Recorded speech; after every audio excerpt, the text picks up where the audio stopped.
Okay, so application transformation. Can you tell us a little bit about what it is and why it matters so much at the current time?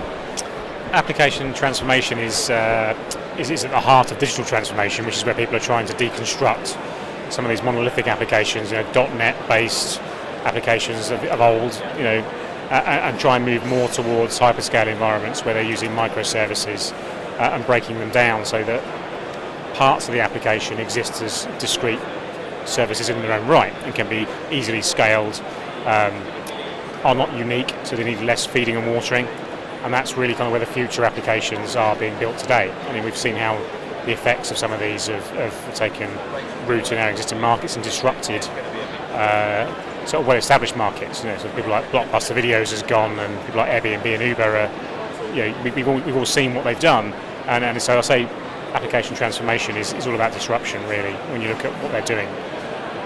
And in terms of that journey, how do end users, it's probably quite a frightening journey for them to look at with their legacy applications and how they end up, as you say, being one of these agile, forward-thinking companies. Yeah. What do they need to look at, and how can Node 4 sort of assist on that journey?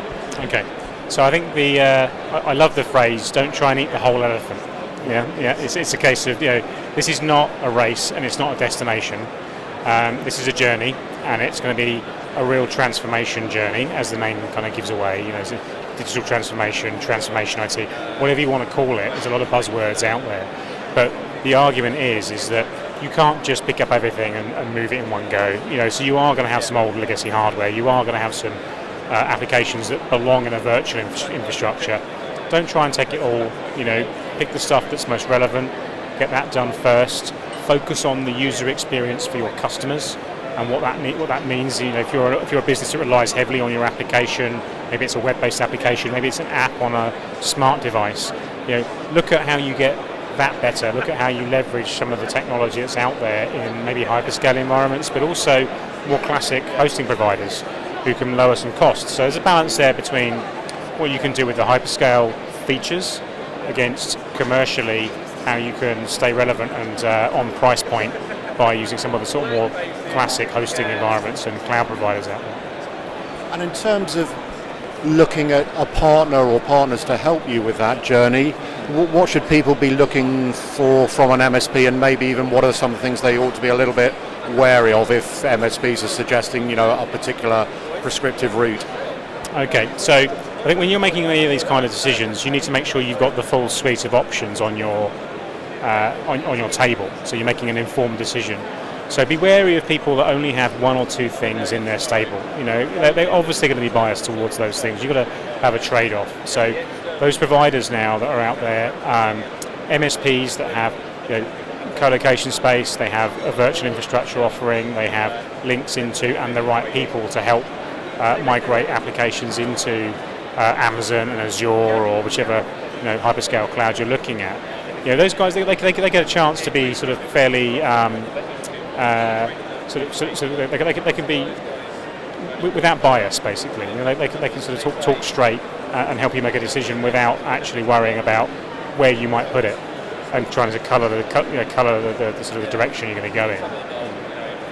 And just finally, I think Node 4 shortly you're going to be undergoing a bit of a rebranding exercise, or however you want to characterise it. Yeah. Is that partly to do with what we've been talking about, the sort of digital transformation process? It is, yeah. So we've got a division within the business called N4 Stack, who are a collection of very, very clever guys that help our clients move and consume from hyperscale environments like Azure. But we're going to be rebranding the Node 4 brand as well, and we'll be bringing something to the market called Services Gateway, which is about how you consume that journey really from a partner such as Node 4. So a broad offering of services, whether it be collaboration technology and voice solutions, or desktops as a service, or hosting applications and making them secure while always being backed up and making sure you've got business continuity ticked off. All of these things now can be consumed as one service, and we're providing that via one connection. And that's the kind of concept that we're going to be sort of trying to educate our clients about, because it's a much easier thing to understand than trying to talk about everything we do, because it's now so broad. Sure. And what sort of time frame can we expect that? In the next 2 to 3 weeks, you'll see some sort of fresh logos from us. A new website is being launched, and you'll see some animations on our homepage. So looking forward to the reactions from that. It should be good. Okay, that's great. Thanks very much for your time. No problem. Thank you.